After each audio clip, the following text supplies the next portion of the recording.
जय राधा माधव कुंज बिहारी।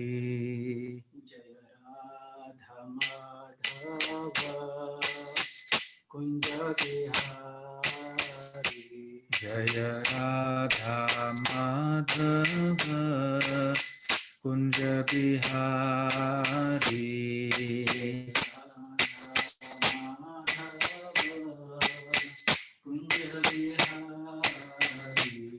जय गोपी जन वल्लभ गिरिवरधारी। गोपी जन गिरिवरधारी। जय गोपी जन वल्लभ गिरिवरधारी। गोपी जन गिरिवरधारी। यशोदानंदन ब्रज जन रंजन।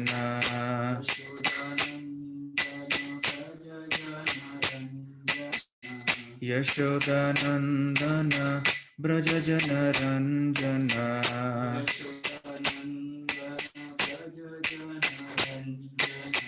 यमुना तीर वनचारी।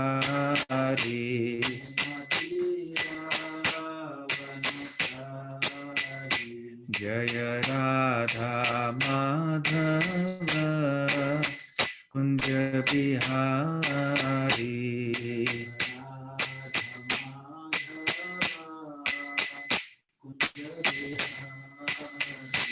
जय श्री कृष्ण चैतन्य प्रभु नित्यानंद श्री अद्वैत गदाधर श्रीवासादि गौर भक्तवृंद।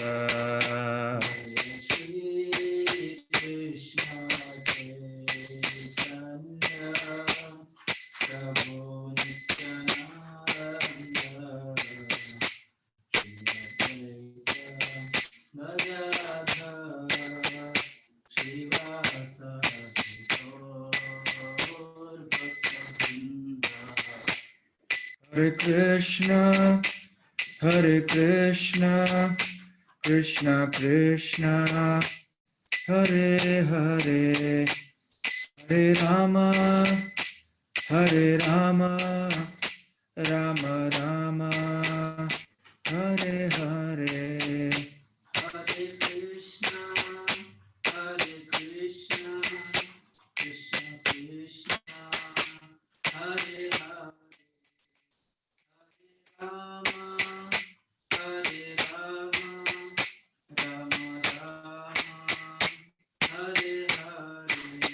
Hare Krishna, Hare Krishna, Krishna Krishna, Hare Hare, Hare Rama, Hare Rama, Rama Rama, Hare Hare. Hare Krishna, Hare Krishna, Krishna Krishna, Hare Hare, Hare Rama, Hare Rama, Rama Rama, Hare Hare. Jayam Vishnupad Paramhans Parivrajakacarya Stotra Satahis Divine Grace Abhay Charanar Vinda Bhakti Vedanta Swami Srila Prabhupada Ki Jai. Shri Shri Radha Vrindavan Chandra Ki Jai. Shri Shri Gaur Nitai Ki Jai. Shri Shri Jagannath Baladev Subhadra Mai Ki Jai. Nitai Gaura Premanande. Hare Hare. All glories to the assembled devotees. All glories to the assembled devotees. All glories to the assembled devotees.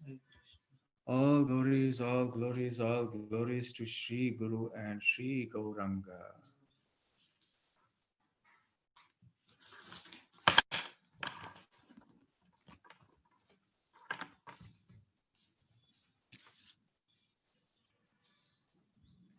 ओम नमो भगवते वासुदेवाय।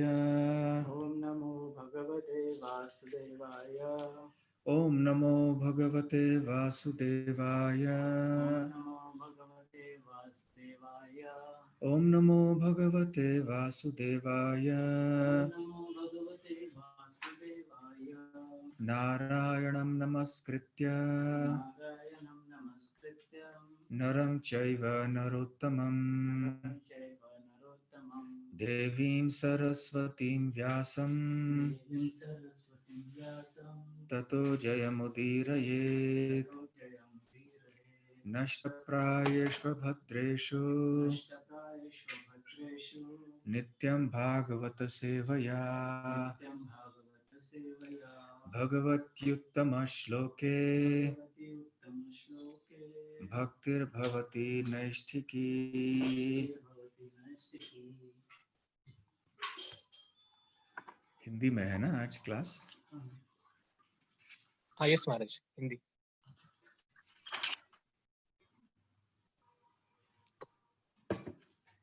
तो आज हम पढ़ रहे हैं श्रीमद् भागवतम के दशम स्कंद के दूसरे अध्याय से, जिसका शीर्षक है देवताओं द्वारा गर्भस्थ कृष्ण की स्तुति। श्लोक संख्या है 26।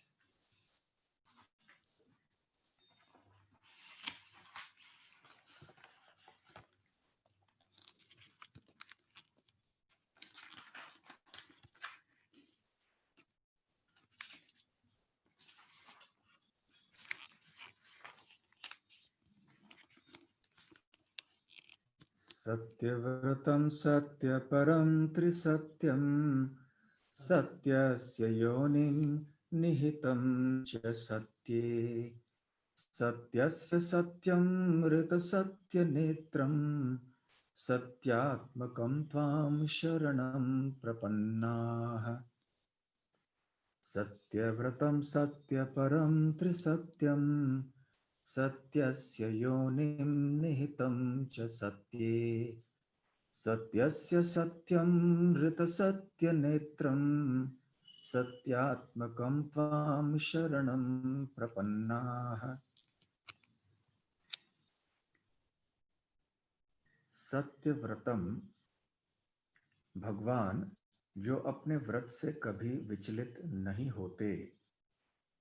सत्य परम, परम सत्य, जैसा कि श्रीमद् भागवत के प्रारंभ में कहा गया है, सत्यम परम धीमहि। त्रिसत्यम, वे इस जगत की सृष्टि, पालन तथा इसके संहार के बाद भी परम सत्य के रूप में विद्यमान रहते हैं।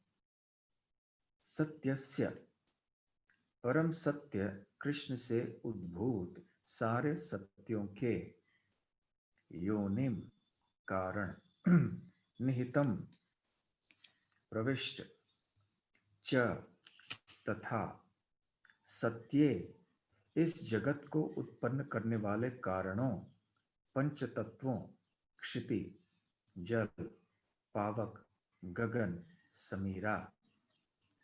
सत्यस्य, सत्य माने जाने वाले का, सत्यम भगवान जो आदि सत्य हैं। ऋत सत्य नेत्रम, अच्छे लगने वाले सत्य के उद्गम सुनेत्रम। सत्य आत्मकम, भगवान के संबंध, हर वस्तु सत्य है, सच्चिदानंद। उनका शरीर सत्य है, उनका ज्ञान सत्य है और उनका आनंद सत्य है। त्वाम, तुम्हारी, हे भगवान, शरणम, शरण में, प्रपन्नाः, आपके संरक्षण में हम सभी। श्रील प्रभुपाद द्वारा अनुवाद।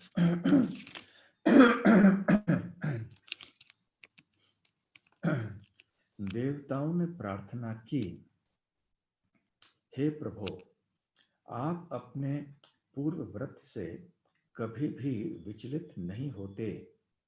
क्योंकि आप जो भी निर्णय लेते हैं वह पूरी तरह ही सही होता है और किसी के द्वारा रोका नहीं जा सकता।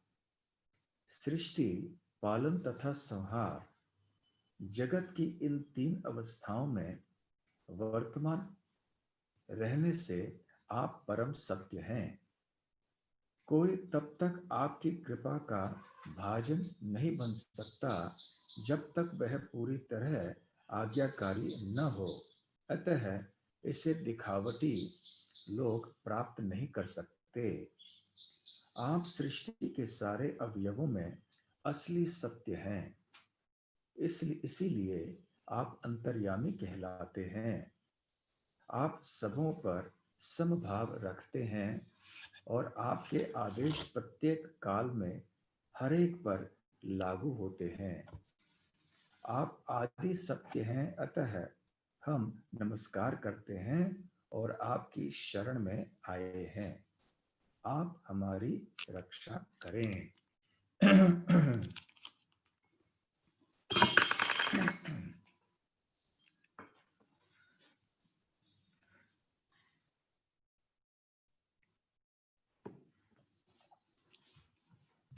ओम ज्ञानतिमिरान्धस्य ज्ञानाञ्जनशलाकया चक्षुरुन्मीलितं येन तस्मै श्रीगुरवे नमः।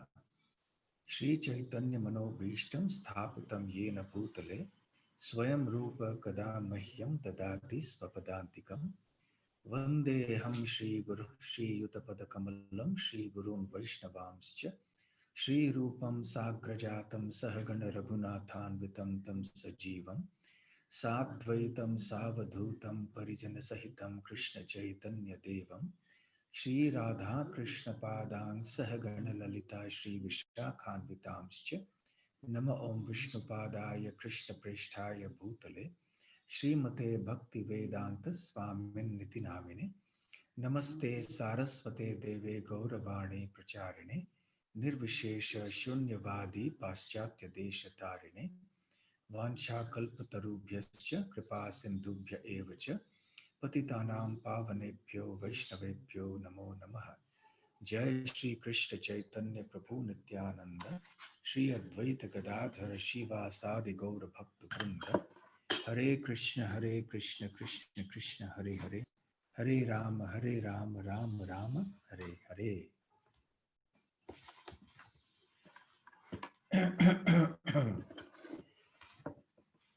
हरे कृष्णा।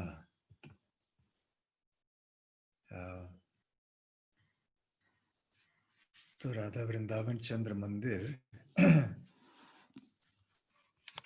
में आप सबके बीच उपस्थित होने का सौभाग्य मुझे प्राप्त हुआ है। ये मेरे लिए बहुत ही प्रसन्नता की बात है। यद्यपि प्रत्यक्ष रूप से, शारीरिक रूप से आप सबके बीच में उपस्थित तो नहीं हूँ, परंतु कंप्यूटर के माध्यम से तो आप सबके बीच में मैं उपस्थित हूँ और आप सबके उत्साह को देखकर, आप सबकी भक्ति को देखकर मैं हमेशा उत्साहित रहा हूँ। आप सबसे मैं बहुत प्रेरणा प्राप्त करता हूँ। जिस तरह से आप सब इतना अच्छा उदाहरण दे रहे हैं सारे जगत को कि कैसे उत्साह से भक्ति की जानी चाहिए, और आप सबके बीच में इतने अच्छे अच्छे मार्गदर्शन देने वाले, आपको उत्साह प्रदान करने वाले भक्त हैं। राधेश्याम प्रभु के निर्देशन में आप इतनी अच्छी तरह से भक्ति कर रहे हैं और इतने और अच्छे अच्छे भक्त आपके बीच में हैं। हम रेवती पति को, प्रभु को यहाँ देख रहे हैं और गृहस्थ भक्तों में भी इतने अच्छे अच्छे उदाहरण। अभी जयदेव प्रभु ने बात प्रारंभ की। ऐसे अच्छे अच्छे भक्त आपके भक्त समाज में हैं। मेरे लिए हमेशा प्रेरणा स्रोत रहे हैं। आज मैं चर्चा करूंगा इस महत्वपूर्ण श्लोक के बारे में जो देवताओं ने कही है। आप सब सुन पा रहे हैं ना हम जो बोल रहे हैं? Yes, Maharaj.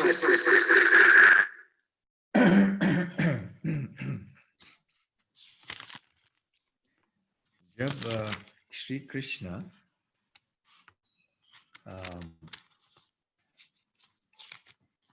माता देवकी के गर्भ में प्रविष्ट होते हैं, उनके आविर्भाव के पूर्व मथुरा में, तो सारे देवगण वहां पर उपस्थित हो जाते हैं और वो स्तुति करते हैं भगवान कृष्ण की। और इनकी ये स्तुति बहुत प्रसिद्ध है। 26वें श्लोक से प्रारंभ होकर इस अध्याय के अंत तक ये प्रार्थना चलती है।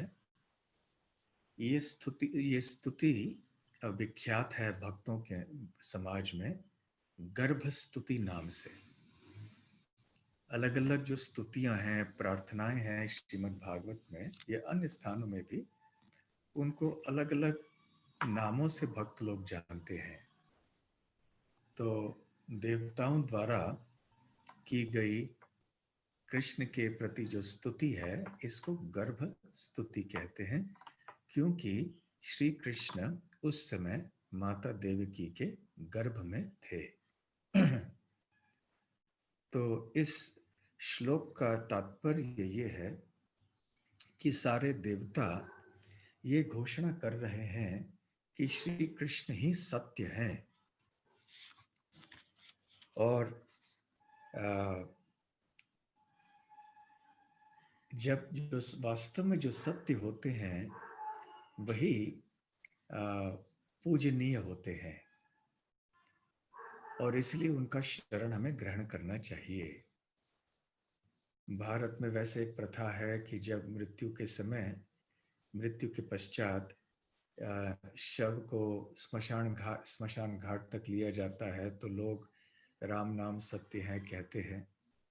प्रभुपाद जी कहा करते थे कि ये राम नाम सत्य है केवल उस समय तक सीमित होता है और फिर जब वो स्मशान से चले आते हैं और अपने दिनचर्या में लग जाते हैं तो फिर राम नाम सत्य है इस तथ्य को भूल जाते हैं। तो भगवान राम या श्री कृष्ण सदैव सत्य होते हैं और आप ही एकमात्र सत्य हैं और देवता भक्त लोग द्वारा आप पूजित हैं। श्रील विश्वनाथ चक्रवर्ती ठाकुर कहते हैं कि ये इन प्रार्थनाओं का कारण है और तात्पर्य है। भक्त्या माम अभिजानाति यावान यश्चास्मि तत्वतः ततो माम तत्वतो ज्ञात्वा विशते तद अनंतरम। तो केवल भक्ति से ही हम भगवान श्री कृष्ण को जान सकते हैं। ततो माम तत्वतो ज्ञात्वा विशते तद अनंतरम। और इस तरह से भगवान श्री कृष्ण को जानकर हम भगवान श्री कृष्ण के धाम को प्राप्त हो सकते हैं। तो देवगण ये भली भांति जानते हैं कि अन्य जितने भी सत्य हैं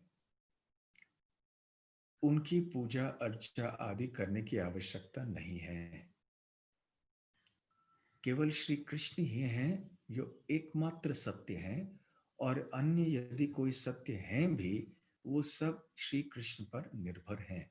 इसलिए मूल सत्य, वास्तव में एकमात्र सत्य वो केवल श्री कृष्ण हैं और इस परम सत्य को जानने के लिए केवल भक्ति ही एकमात्र रास्ता है और अन्य कोई उपाय नहीं है। तो इसलिए वो अंत में यहाँ कहते हैं त्वाम शरणम प्रपन्नाः। इसलिए हे कृष्ण हम आपके शरण में आते हैं और आपके संरक्षण की याचना करते हैं, क्योंकि आप सत्य है, आप एकमात्र सत्य हैं और शरण लेने योग्य आप ही हैं, क्योंकि आप सत्य हैं। अन्य जो तथा कथित शरण हैं वो असत शरण हैं, अर्थात झूठे शरण हैं। वो सक्षम नहीं है, योग्य नहीं है शरण या रक्षा प्रदान करने में। आप ही वास्तव में शरण्यम है, शरण लेने योग्य व्यक्ति हैं। जैसे कि श्रीमद् भागवत में अलग अलग जगह बताया गया है, आत्मसंन्येषु असत्स्वपि, जो हमारे खुद के सैनिक होते हैं, हमारे सगे संबंधी होते हैं, हमारे वैद्य होते हैं और रक्षा करने वाले इतने सारे व्यक्ति होते हैं, वो सब असत हैं क्योंकि वो सक्षम नहीं होते हैं रक्षा प्रदान करने में। ये बहुत ही महत्वपूर्ण बात है। रक्षा प्रदान करने वाले वास्तव में केवल श्री कृष्ण होते हैं।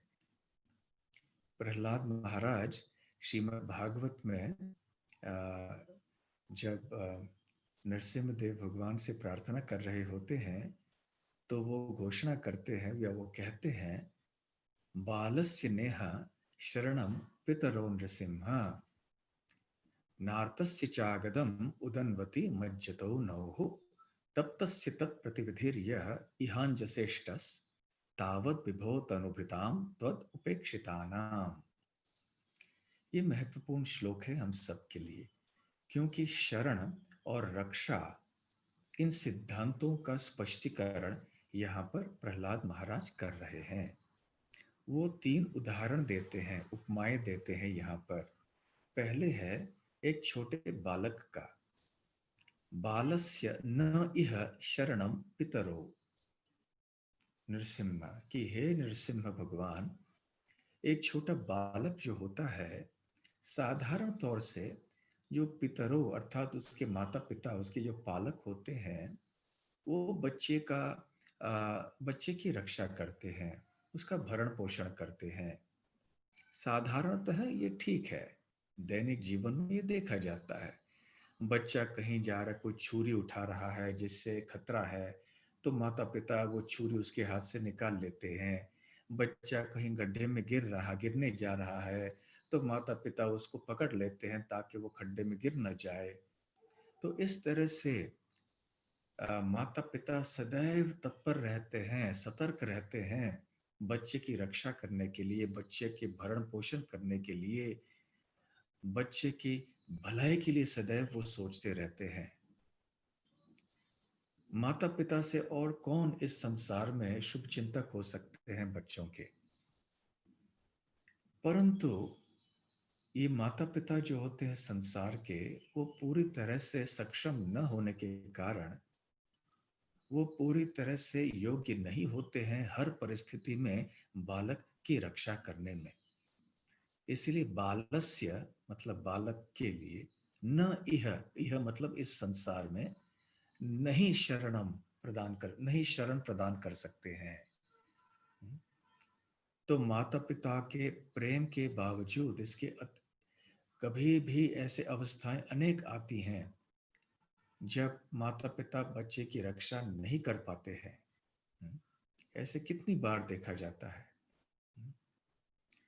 तो सही रक्षक माता पिता नहीं होते हैं, वो निमित्त होते हैं। और जब भगवान नहीं चाहें या भगवान उपेक्षा करें, तब किसी भी व्यक्ति की रक्षा नहीं हो सकती। इसलिए कहा गया है, मारे कृष्ण राखे के, राखे राखे कृष्ण मारे के। जब श्री कृष्ण किसी की रक्षा करना चाहता है तो कोई उसका बाल भी बका नहीं सकता है, उसको कोई नुकसान पहुंचा नहीं सकता है। और जब श्री कृष्ण किसी को मारना चाहते हैं तो कोई भी उसकी रक्षा नहीं कर सकते हैं। तो बालस्य नेह शरणम पितरो, तो माता पिता भी बच्चों की कभी कभी रक्षा नहीं कर सकते हैं। और वैसे भी यदि माता पिता बच्चों की रक्षा किसी परिस्थिति में करने में सफल हो भी जाते हैं, फिर भी हमें जानना चाहिए भगवत गीता और श्रीमद् भागवत के सिद्धांतों के आधार पर कि ये रक्षा प्रदान करने की जो क्षमता है, ये शक्ति है, वो भी तो भगवान से ही आती है। स्वतंत्र रूप से माता पिता रक्षक नहीं है। ये दुनिया में जो कभी कभी रक्षक हैं वो भी भक्षक हो जाते हैं। हम्म, इसलिए आजकल हम देखते हैं कि माताएं भी अपने गर्भ में स्थित बच्चे की हत्या करते हैं, गर्भपात करते हैं। माता पिता परिवार के सदस्य भी ऐसे कर रहे होते हैं।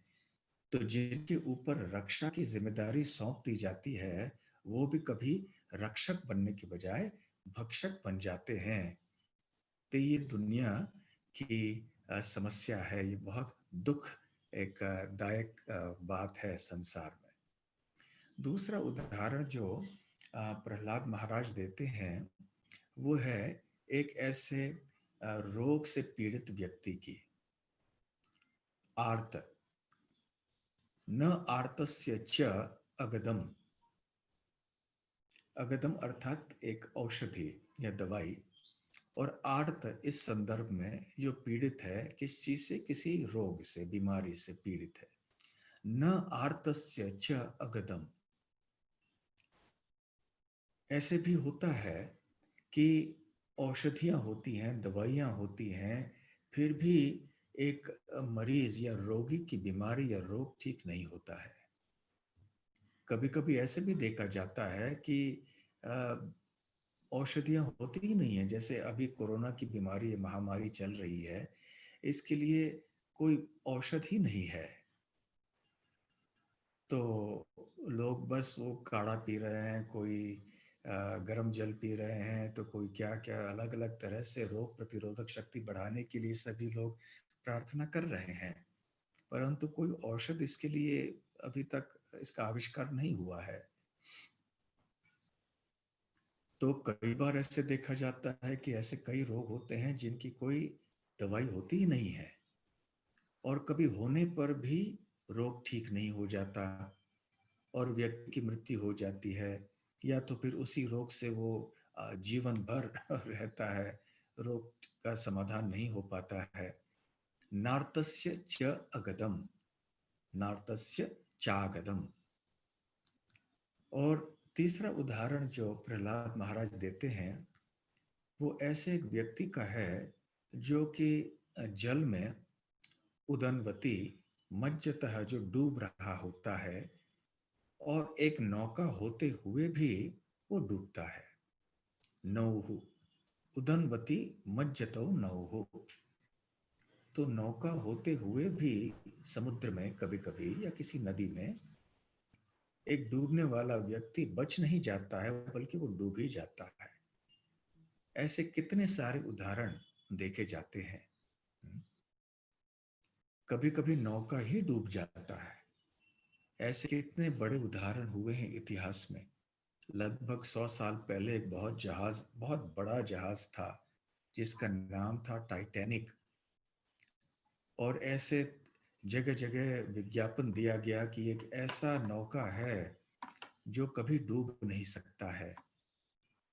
और इंग्लैंड से अमेरिका की यात्रा, सबसे पहली यात्रा में जब ये निकला, तो अमेरिका अमेरिका पहुंचते पहुंचते ही एक बहुत बड़े बर्फ के टुकड़े से ठोकर खा के वो डूब गया। और प्राय सभी लोग जो उस नौके में थे वो मर गए। सभी लोग नहीं, थोड़े लोग बच गए, परंतु प्राय बहुत सारे लोग डूब के मर गए। तो इस तरह से नौके को होते हुए भी डूबने वाला आदमी बचता नहीं है। तप्तस्य तत्प्रतिविधि य इह अंजसा इष्टः। तो यहाँ संसार में तरह तरह की समस्याएं होती हैं, कष्टों की कोई कमी नहीं है। वैसे अभाव अनेक चीजों का समाज में होता है। लोगों को, किसी को पैसे की कमी है, किसी को मित्रों की कमी है, किसी को नौकरी का अभाव है, या ग्राहकों की कमी है, किसी दुकानदार को तरह तरह के अभाव पाए जाते हैं संसार में। परंतु कोई ये नहीं कह सकता कि समस्याओं की कमी है मेरे जीवन में, कष्टों का अभाव है, ऐसे कोई नहीं कह सकता। भरपूर कष्ट सबके पास है, सबके जीवन में समस्याओं की कोई कमी नहीं है। हम्म? और इन समस्याओं का समाधान करने के लिए, इन कष्टों का निवारण करने के लिए हम तरह तरह के उपाय जो हैं ढूंढ निकालते हैं। फिर भी अनेकों बार ऐसे देखा जाता है कि ऐसे उपाय रहने के बाद भी हमारी समस्याओं का समाधान नहीं होता है। तो ये सृष्टि की रचना भगवान ने की ही इस तरह से है कि हमारे जो बनाए हुए उपाय हैं वो असक्षम रहते हैं, असफल हो जाते हैं अपने कार्य में। तावत विभो तनुभृताम, ये जो तनुभृताम जो जिन्होंने ये शरीर धारण किया है, इनके लिए बहुत विकट परिस्थिति है ये भौतिक जगत में। त्वद उपेक्षिता नाम, त्वद उपेक्षित, आप जिसकी उपेक्षा करते हैं, ऐसे लोगों की उपेक्षिता नाम, आपके द्वारा जिन लोगों की प्रति उपेक्षा है, आपकी कृपा दृष्टि ऐसे व्यक्ति पर जब नहीं पड़ती है तो क्या होता है? फिर जो रक्षा प्रदान करने में साधारण अवस्था में सक्षम होते हैं वो भी रक्षा प्रदान करने में असफल हो जाते हैं। अभी जीतते जीतते भी ऐसे व्यक्ति की हार हो जाती है, बचते बचते भी ऐसे व्यक्ति की मृत्यु हो जाती है। कोई बचा नहीं सकता है क्योंकि आपकी उपेक्षा है उस समय उस व्यक्ति के प्रति। तो जब तक आपकी कृपा दृष्टि नहीं पड़ती है किसी व्यक्ति के ऊपर, कोई भी व्यक्ति बच नहीं सकता, उसकी रक्षा नहीं हो सकती। और जब आपकी कृपा दृष्टि होती है तो हिरण्यकश्यप जैसे शक्तिशाली व्यक्ति भी प्रहलाद जैसे आपके भक्त की हत्या नहीं हो सकती। तो इस तरह से आपकी कृपा दृष्टि ही रक्षा प्रदान करने में सक्षम है, क्योंकि आप सत्य हैं, हर तरह से सत्य हैं, आप एकमात्र सत्य हैं। और आपके सिवाय, आपके अतिरिक्त ऐसे कोई भी सत्य नहीं है जो वास्तव में शरण्य है, शरण लेने लेने योग्य है, क्योंकि ये सब झूठे रक्षक हैं। सच्चे रक्षक तो केवल आप ही हैं। इसलिए भक्तों को चाहिए रक्षिष्यति इति विश्वासो। शरणागति का ये एक लक्षण है कि हमें श्री कृष्ण के की रक्षा के ऊपर पूरा भरोसा करना चाहिए।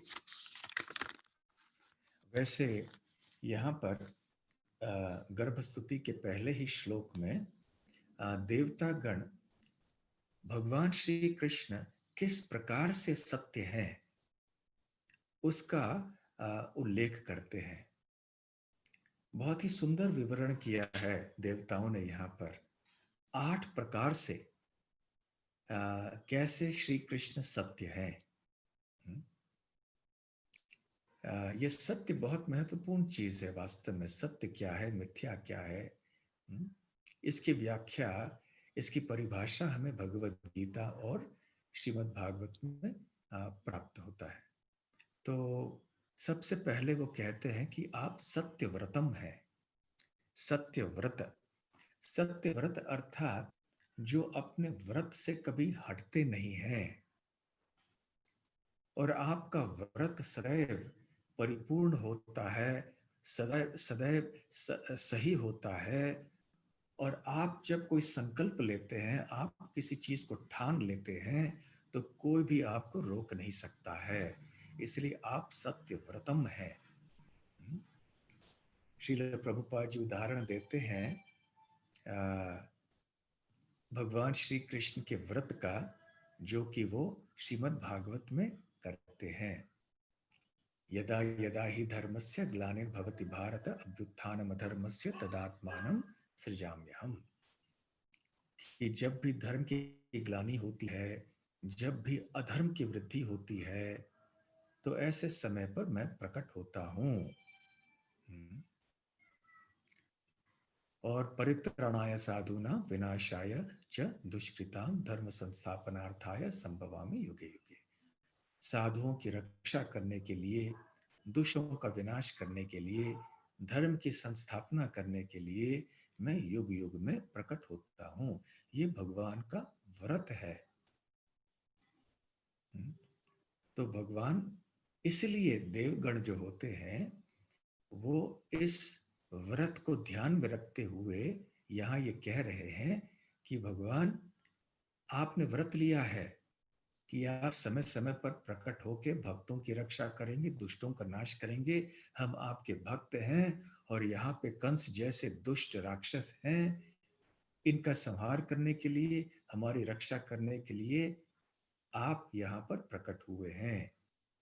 आपने जो व्रत लिया है उसको सार्थक करने के लिए आप यहाँ पर आए हैं। इसलिए हम सब आपके सामने कृतांजलि मुद्रा में खड़े हैं, आपकी कृपा याचना कर रहे हैं। वैसे श्री कृष्ण ने ये भी कहा है ना कि न मे भक्तः प्रणश्यति, कि अर्जुन तुम ये घोषणा करना कि मेरे भक्तों की रक्षा, मेरे भक्तों का नाश कभी नहीं होगा। तो ये श्री श्री कृष्ण का व्रत है कि मेरी भक्तों की रक्षा मैं करूंगा।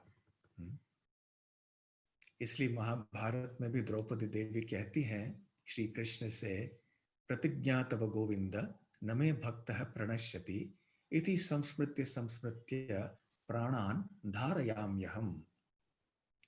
द्रौपदी देवी कहती हैं कि हे कृष्ण, आपने प्रतिज्ञा की है, आपने वचन लिया है, आपने एक व्रत लिया है। प्रतिज्ञा तव गोविंद, हे गोविंद, आपकी प्रतिज्ञा क्या है? न मे भक्तः प्रणश्यति, कि मेरे भक्त का विनाश कभी नहीं होगा। तो इति संस्मृत्य संस्मृत्य, इसी प्रतिज्ञा को, इसी व्रत को मैं बार बार स्मरण करते आई हूं, कर रही हूं। इसलिए प्राणान धारयामि अहम, इसलिए अपने प्राण को इस शरीर में मैं रख पा रही हूं, नहीं तो मेरी मृत्यु कब की हो जाती। परंतु केवल आप सत्य व्रत हैं। आप व्रत जब लेते हैं, उसका पालन करते हैं, मुझे पूरा विश्वास है कि आप आपके भक्तों की रक्षा करते हैं। और मेरी रक्षा आपने की भी थी भरी सभा में, जब मेरा इस तरह से अपमान हो रहा था। इसलिए आपके इस गुण पे, जो कि सत्यव्रतता पे, मैं भरोसा करती हूं, इसलिए मैं जीवित हूं आज भी। तो ये है सत्य व्रत। और देवतागण भी जानते हैं कि अपने व्रत को पूर्ण करने के लिए ही यहाँ पर प्रकट हुए हैं। वैसे श्रील प्रभुपाद जी भी यहाँ तात्पर्य में एक और रामायण के प्रसिद्ध श्लोक का उल्लेख करते हैं, जो आप सब अवश्य जानते हैं। सकृत एव प्रपन्नो यस्तवास्मीति च याचते याचते अभयम सर्वदा तस्मै ददामि एतत् व्रतम मम। भगवान कहते ये मेरा व्रत है, व्रतम मम। मेरा व्रत क्या है कि जब भी कोई व्यक्ति मेरे सामने आकर कहे कि मैं आपका हूं, तव अस्मि इति याचते, ऐसी याचना मेरे सामने आके करता है कोई व्यक्ति, तव अस्मि, कि मैं आपका हूं, तो मैं उसे अभय प्रदान करता हूं और उसकी रक्षा करना मेरा फिर कर्तव्य हो जाता है। तो ये मेरा व्रत है कि कोई यदि मेरे सामने आके कहे कि मैं आपका हूं, तो मैं उस व्यक्ति को रक्षा प्रदान करने के लिए बाध्य हो जाता हूं, और इसलिए मैं उसकी रक्षा करके ही रहूंगा। ये मेरा व्रत है। और क्योंकि भगवान सत्य व्रत है, इसलिए वो अपने व्रत को कभी तोड़ते नहीं हैं। तो ये सत्य व्रतम, सत्य व्रतम। दूसरी बात जो कहते हैं कि देवगण कृष्ण के बारे में, कि वो सत्य परम है। सत्य परम अर्थात परम सत्य, सबसे श्रेष्ठ सत्य। परम मतलब श्रेष्ठ। तो श्रीमद् भागवत के प्रारंभ में ही ये कहा गया है, सत्यम परम धीमहि।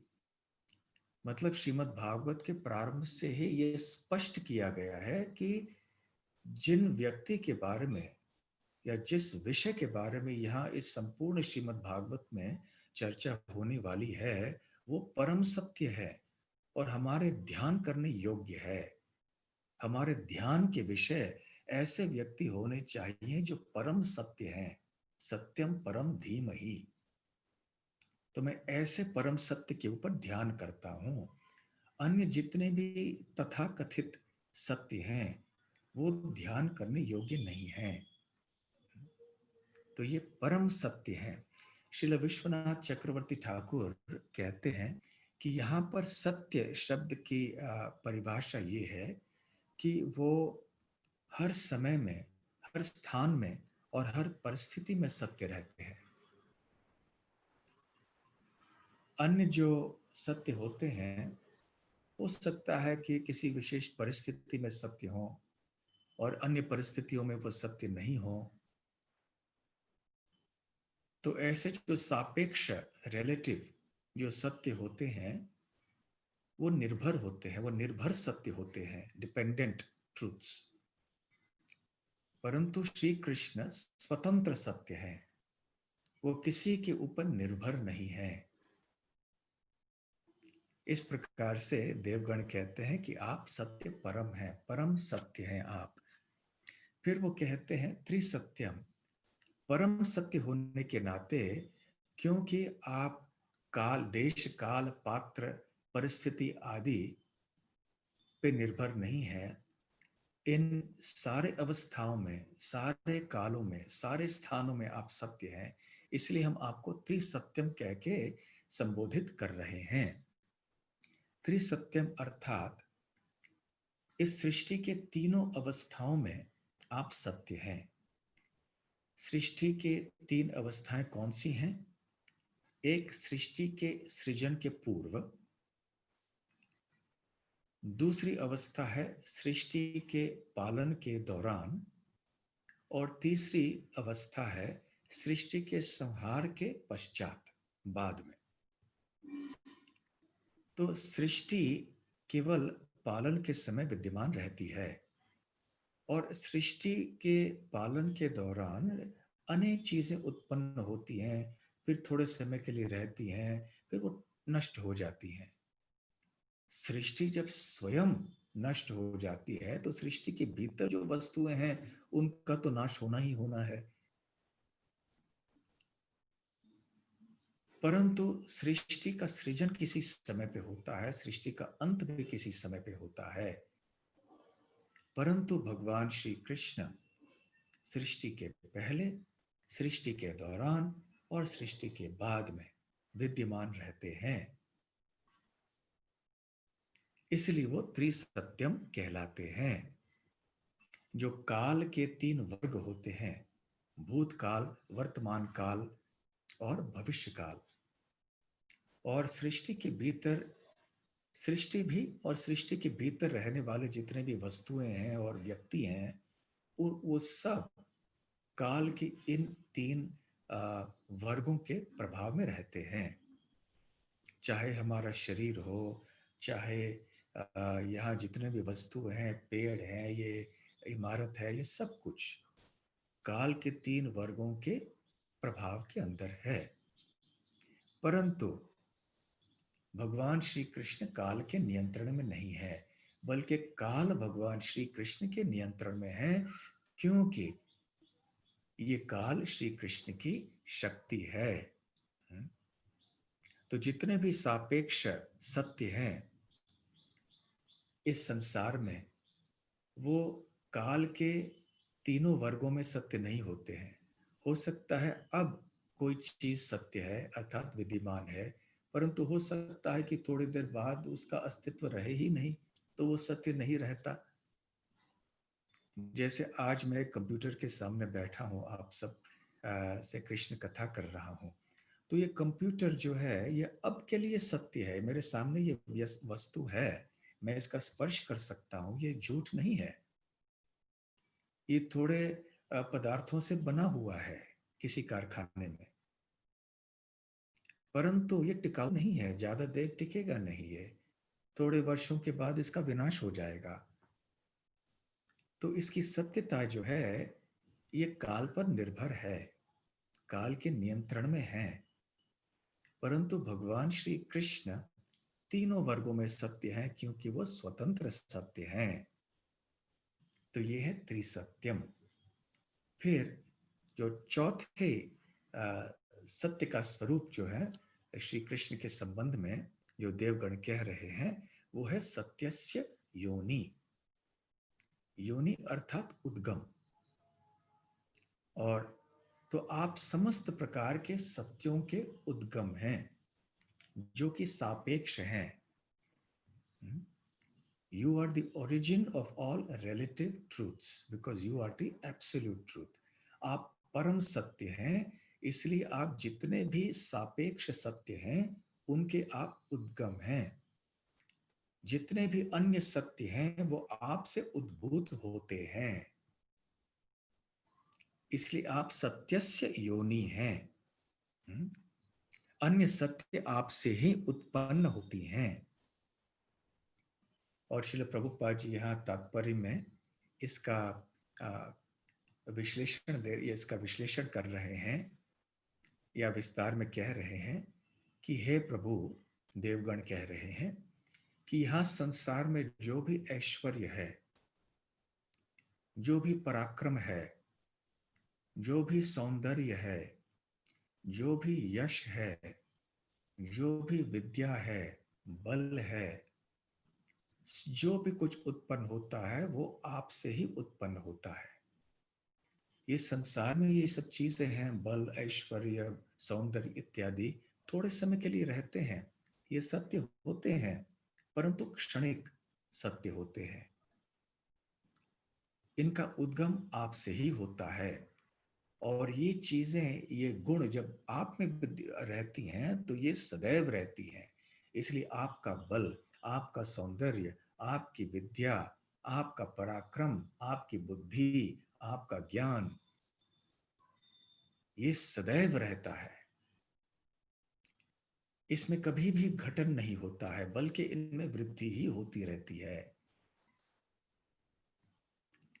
और ये गुण जब इस भौतिक सृष्टि में प्रकट होते हैं तो थोड़े समय के लिए प्रकट होते हैं, फिर नहीं रह जाते।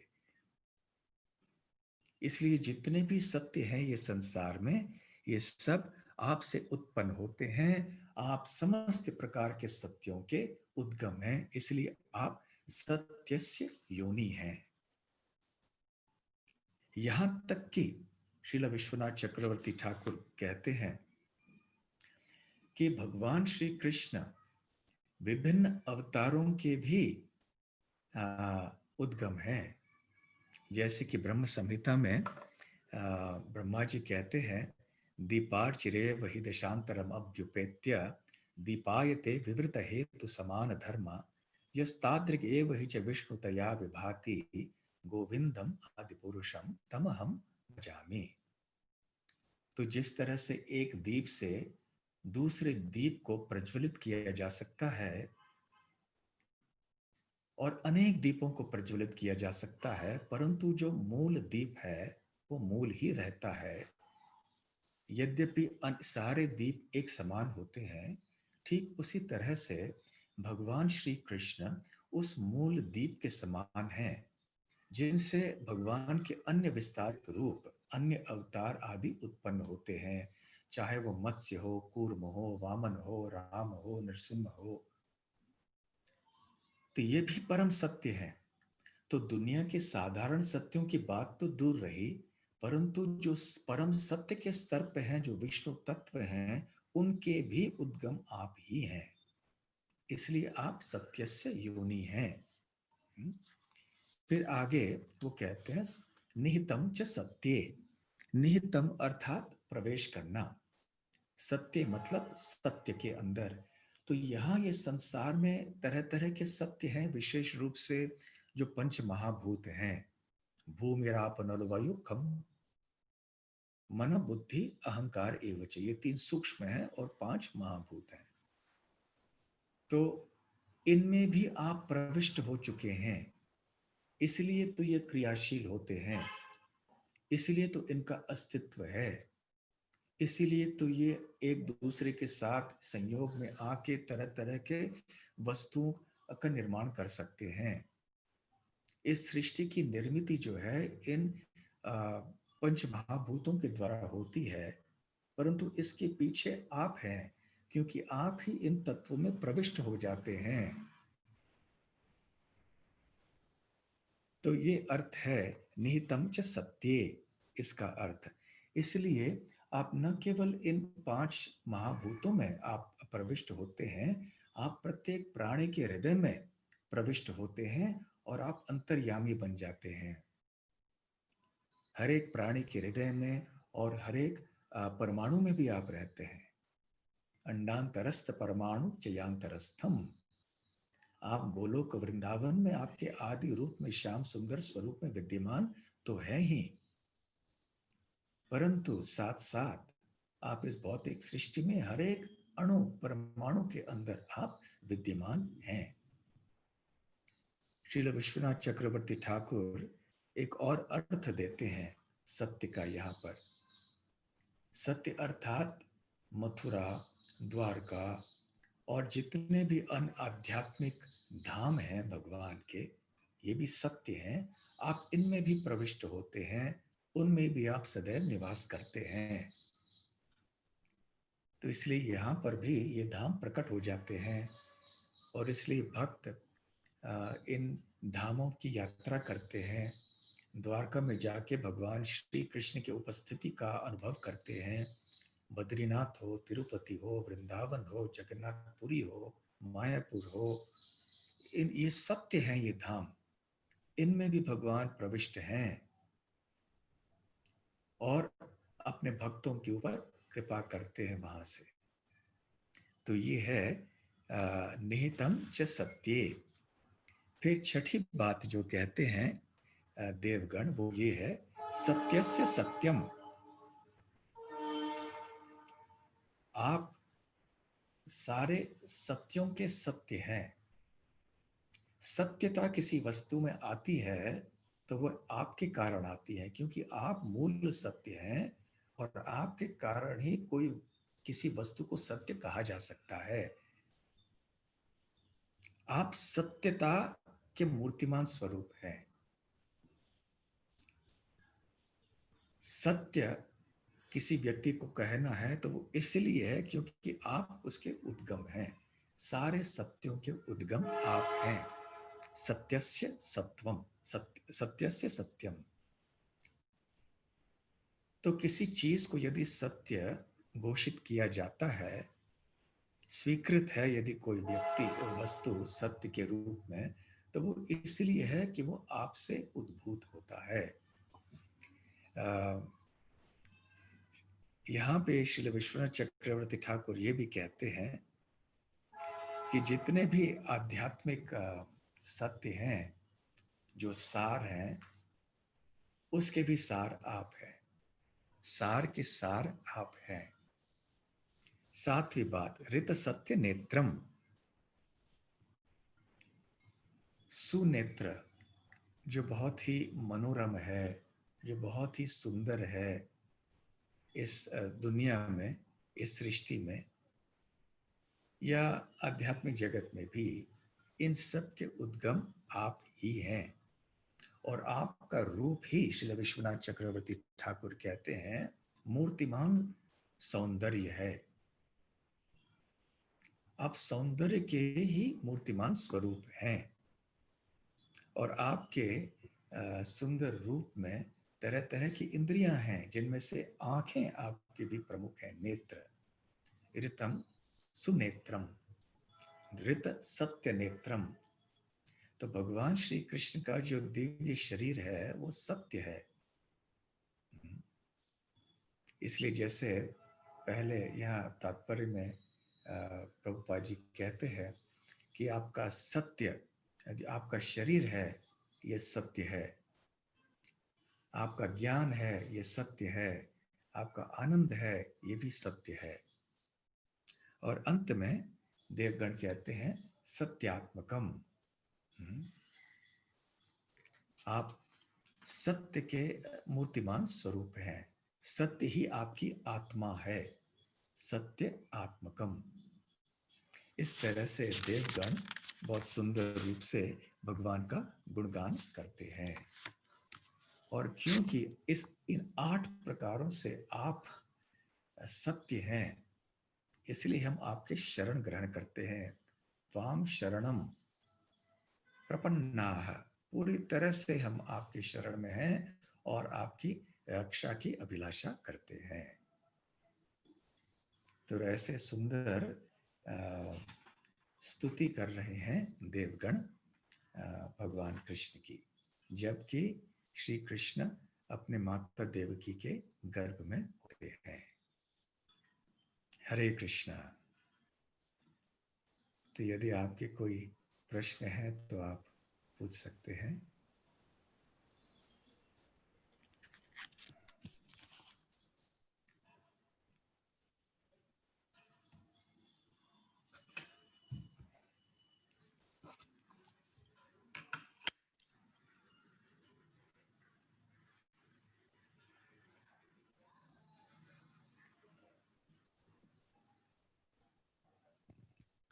Hare Krishna. Thank you, Maharaj, for a very inspiring lecture from the prayers of the demigods. Maharaj, the word Rita is also truth, isn't it? Rita Satya Netram. Yes. Sorry. Yeah. So, we hear in that verse, Sarvam etat Ritam Manye Janmam Vadasi Keshava. Arjuna says. So, is it not redundant to use two words, Rita and Satyam, one next to each other? Well, you can see the way Srila Prabhupada has translated here. He is the origin of whatever truth is there, in the sense of it is pleasing. It is used in the sense of being pleasing, that which is wholesome, that which is very sublime. Hindi में कहता हूँ, राधेश्याम प्रभु का ये प्रश्न था कि जो यहाँ पे कहा गया है ऋत सत्य नेत्रम, और ऋत का शब्द भी सत्य होता है, तो क्या इसको दोहराया नहीं जा रहा है? ऋत सत्य मतलब सत्य सत्य, क्या ये दोहराना नहीं हो गया?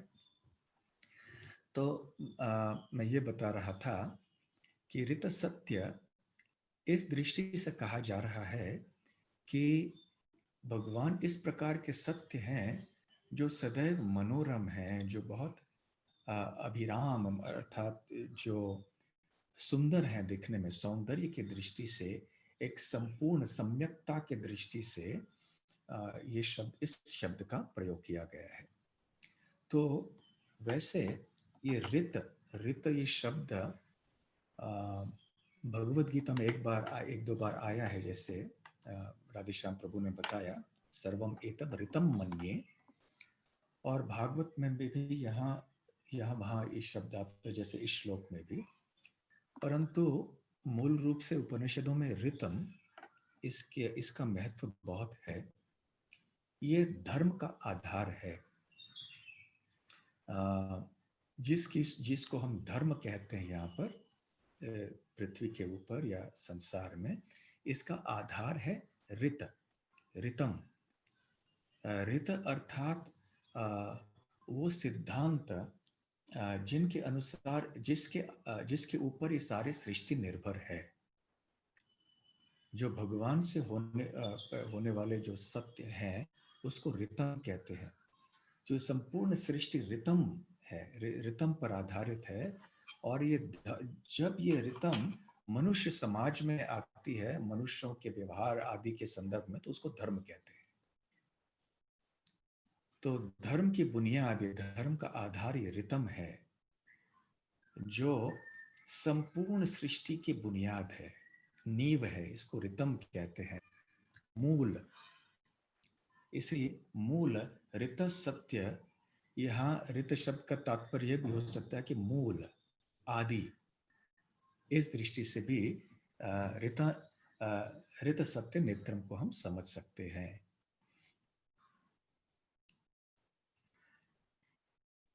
A nice explanation for the question. Maharaj, I had one more question. ये जो प्रार्थना है, देवताओं की प्रार्थना इतने सुंदर हैं, मानो जैसे भी प्रहलाद की, वृत्रासुर की, नहीं तो कुंती महारानी की, इन प्रार्थनाओं से हम जितना आनंद पाते हैं उतना ही हम आनंद पाते हैं देवताओं की गर्भस्तुति प्रार्थनाओं से। तो इनको क्या उस श्रेणी में रख सकते हैं जो उत्तम श्लोक जो प्रार्थनाएं शुद्ध भक्तों ने की है भगवान के लिए, वो उस श्रेणी में रखकर हम इन प्रार्थनाओं को दोहरा सकते हैं, जैसे गजेंद्र मोक्ष प्रार्थनाएं करते हैं ऐसे ही? अवश्य। सबसे पहली बात यह है कि यह श्रीमद् भागवत में है प्रार्थना। जैसे बताया जाता है ना कि हमारे लिए सबसे बड़ा प्रमाण क्या है, क्योंकि ये वेद शास्त्रों में लिखा गया है। कल ही मैं प्रभुपाद जी का एक संवाद सुन रहा था, जिसमें किसी ने उनसे पूछा कि क्या प्रमाण है कि ऐसे कोई वस्तु है जो कि नश्वर नहीं है, जो कि शाश्वत है। क्या प्रमाण है, कैसे समझ सकते हैं? तो प्रभुपाद जी ने कहा, क्योंकि वेदों में लिखा गया है, ये प्रमाण है। क्योंकि वेदों में है इसलिए सत्य है। वेदों में कहा गया है कि ऐसी कोई वस्तुएं हैं जो शाश्वत है, फिर ये सत्य है कि ऐसी शाश्वत वस्तुएं होनी चाहिए, क्योंकि वेदों में लिखा हुआ है। तो उसी तरह से कोई प्रार्थना ये भक्तिमय है, महत्वपूर्ण है, हम कैसे समझ सकते हैं? ये भागवत में है, अन्यथा ये भागवत में नहीं होता, पहली बात। और वो भी ये दशम स्कंध में है,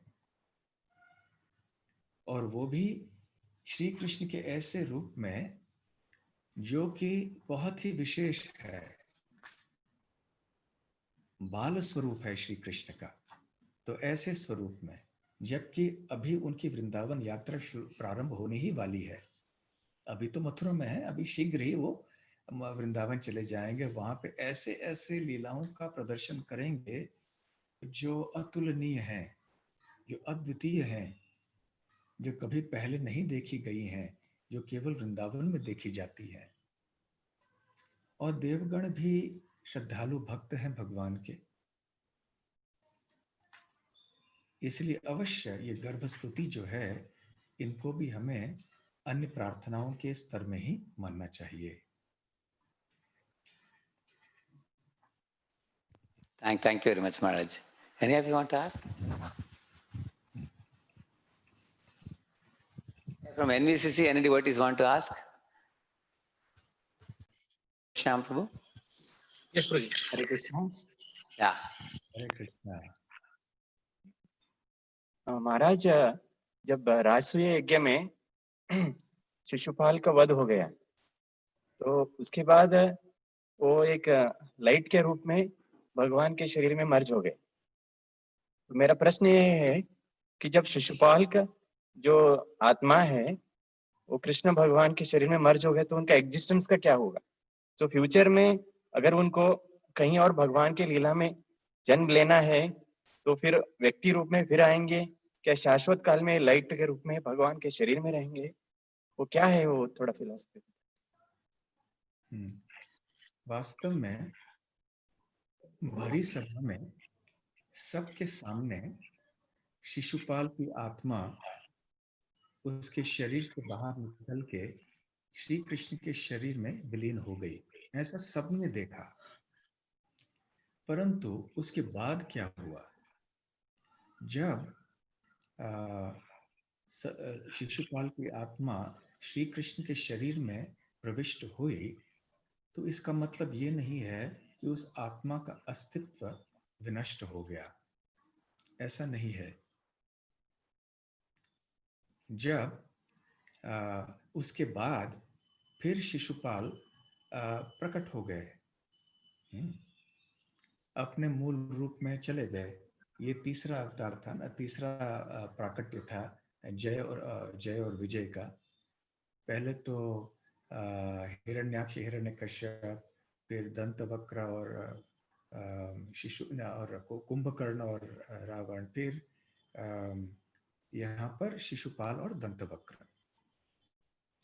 इसके बाद वो चले गए वापस अपने जय विजय के रूप में, दोनों चले गए। इसलिए केवल एक निमित्त था। श्री कृष्ण के शरीर से होकर फिर वो आत्मा वैकुंठ जगत चली गई वापस अपने मूल स्थान को प्राप्त करने के लिए। और जब आत्मा भगवान के शरीर में विलीन हो जाती है तो फिर भी आत्मा का व्यक्तित्व, इंडिविजुअलिटी नष्ट नहीं होता है। और ये सृष्टि के संहार के बाद हर बार होता है। जब ब्रह्मा जी के दिन का अंत होता है तो उस समय ऐसे अनेक जो ग्रह होते हैं जिन पे बाढ़ आदि हो गया होता है, तो वहां रहने वाले जितने भी प्राणी होते हैं उनकी आत्माएं गर्भोदक्षाई विष्णु में प्रविष्ट हो जाते हैं। और जब संपूर्ण सृष्टि का विनाश होता है, जितने भी अनंत कोटि ब्रह्मांड हैं इनका विनाश होता है, तो जो जीव हैं, जो अमुक्त हैं, जो मुक्त नहीं हुए हैं अभी भी, तो वो जाके महाविष्णु के दिव्य शरीर में विलीन हो जाते हैं, परंतु उनका व्यक्तित्व नष्ट नहीं होता है। जब अगली बार सृष्टि का सृजन होता है तो ये सारी आत्माएं महाविष्णु के शरीर, दिव्य शरीर से पुनः प्रकट किए जाते हैं और फिर उनको उपयुक्त शरीर प्रदान किया जाता है, उपयुक्त कोई ग्रह प्रदान किया जाता है उनके पूर्वकृत कर्मों के अनुसार। यहां तक कि जब आत्मा निराकार ब्रह्म में भी प्रविष्ट होती है, फिर भी आत्मा का जो व्यक्तित्व है वो नष्ट नहीं होता है, वो एक कण के रूप में वहां पे ही विद्यमान रहता है। ठीक है Maharaj, we have some questions on the chat. I'll read for you that. Okay. हरे कृष्ण।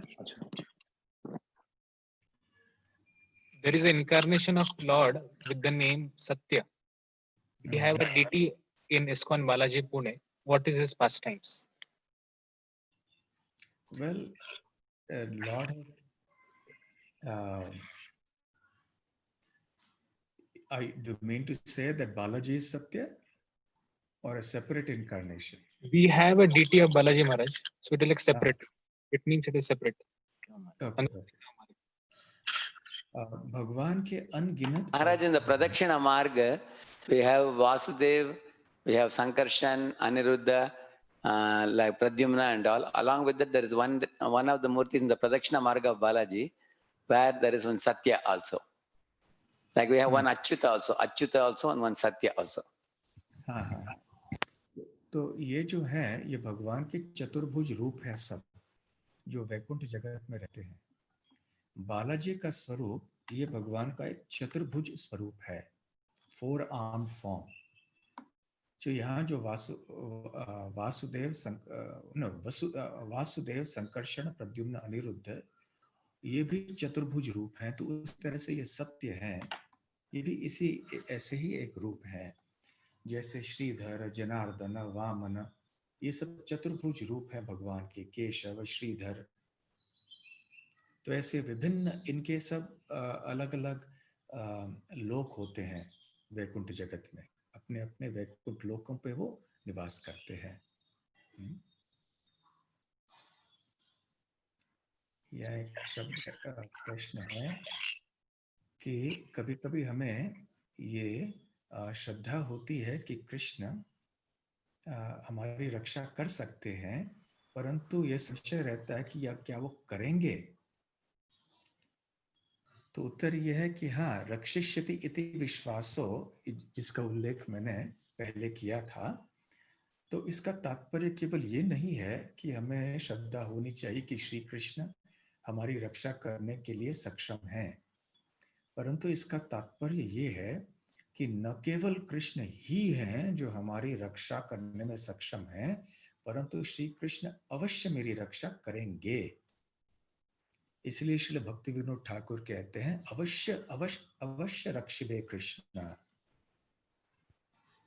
कि न केवल कृष्ण कर सकते हैं परंतु वो करेंगे। तो इसको शरणागति कहते हैं, इसको श्रद्धा कहते हैं। तो जैसे जैसे हमारी श्रद्धा परिपक्व हो जाती है, वैसे वैसे ये निष्ठा बढ़ जाती है हमारे अंदर कि कृष्ण अवश्य मेरी रक्षा करेंगे। महाराज, उनके एक प्रश्न में लिखा था उन्होंने, I am not so pure so will he protect me? Like that उन्होंने पूछा था प्रश्न. वो सेपरेट दूसरा क्वेश्चन है क्या? हाँ. वो बोलते हैं कि मैं इतना प्योर नहीं हूँ, सरेंडर नहीं हूँ, क्या सुरक्षा देंगे, ऐसे पूछ रहे हैं वो. हाँ, लेकिन आप भक्त हैं और शरणागति और शुद्धता की कोई सीमा नहीं होती है, ये तो अनंत है. ये प्रक्रिया, शरणागति की प्रक्रिया तो अनंत है. लेकिन हम श्रद्धालु भक्त हैं जो भगवान की शरण में आए हैं. भले हम 100% शरणागत न हो, परंतु हम तो प्रयास कर रहे हैं ना शरण लेने की भगवान की हृदय से.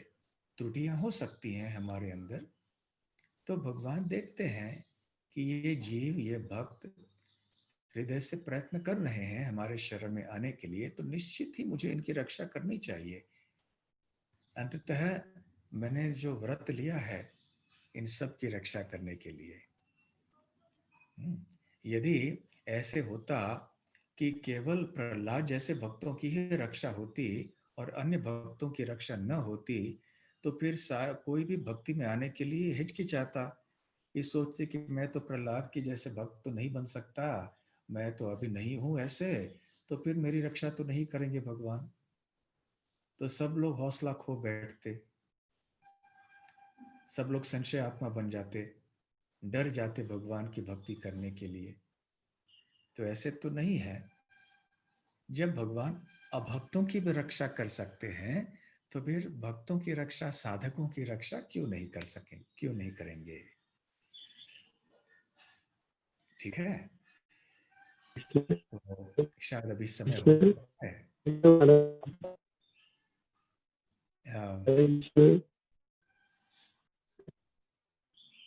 कोई कुछ कह रहे हैं, मैं सुन हरे नहीं कृष्ण पाया. महाराज. हरे कृष्णा. हरे कृष्ण महाराज. मैं मुकुंद संजय दास अहमदनगर से बोल रहा हूँ. आपकी आवाज, महाराज मेरा एक प्रश्न है. आपकी आवाज हरे ठीक से कृष्ण. सुन नहीं है. हरे कृष्ण महाराज. हाँ, बोलिए. हरे कृष्ण. हाँ महाराज, हरे कृष्ण. हाँ, हरे बोलिए. कृष्ण महाराज. मैं मुकुंद संजय दास अहमदनगर से बोल रहा हूँ. हाँ हाँ, बोलिए. हाँ महाराज, मेरा एक प्रश्न है. आप बहुत ही सुंदरमय सत्य के बारे में सुना आपसे, और मैं ये सोच रहा था कि ये सत्य समझने के लिए काफी समय लगेगा. मैं एक गृहस्थ व्यक्ति हूँ और मैं प्रयास कर रहा हूँ, लेकिन अभी फिलहाल ये समाज में या मेरे शहर में बहुत ही विकट परिस्थिति है, और इस परिस्थिति में मुझे बाहर भी जाना पड़ता है. और इस परिस्थिति में मैं ऐसा सोच रहा हूँ कि ये सत्य मैं मतलब अभी इतना खतरा है मेरे आजू बाजू में, तो ये सत्य अगर मैं बहुत जल्दी नहीं समझ पाया या बीच में कुछ खतरा उठाना पड़ा, तो क्या उपाय है कि मैं बहुत जल्द इस सत्य को समझ पाऊं? देखिए, गृहस्थ, ब्रह्मचारी, सन्यासी, कोई फर्क नहीं पड़ता है. भगवान जब कृपा बरसाते हैं या रक्षा प्रदान करते हैं, तो वो ये नहीं देखते कि हमारे कपड़ों का रंग क्या है, हमारा आश्रम क्या है. इसलिए हमें ये नहीं सोचना चाहिए कि अभी हम गृहस्थ भक्त हैं तो हम सत्य को कैसे समझेंगे. सत्य को आप समझ ही रहे हैं, इसलिए तो आप भक्त बने हैं. आप सत्य का आश्रय ले रहे हैं, इसलिए तो आप हरिनाम जप और कीर्तन करते हैं. इसलिए तो आप भागवत पढ़ते हैं और सुनते हैं. तो आप भी सत्य के रास्ते पे चल रहे हैं. इसलिए आपको पूरी तरह से विश्वास होना चाहिए. निस्संदेह आपको जान लेना चाहिए कि भगवान भी आपकी रक्षा करेंगे. रक्षा तरह तरह से भगवान प्रदान करते हैं, और इस समय अवश्य बहुत ही एक विकट परिस्थिति है सारी दुनिया में, और हो सकता है आपके शहर में ये खतरा ज़्यादा हो अन्य शहरों की तुलना में, और आपको बाहर भी जाना पड़ रहा है तो खतरा आपके लिए ज़्यादा है. तो हम आपके लिए प्रार्थना करेंगे अवश्य कि भगवान आपके शरीर की भी रक्षा अच्छी तरह से करें, ताकि आप अच्छी तरह से इस जीवन में ही भक्ति में आगे बढ़ते रहें और भक्ति में परिपूर्णता प्राप्त कर लें। साथ साथ आपको भी हौसला बनाए रखना है और श्रद्धा बनाए रखनी है। सावधानी रखिए, आप भक्त हैं, इसलिए कोई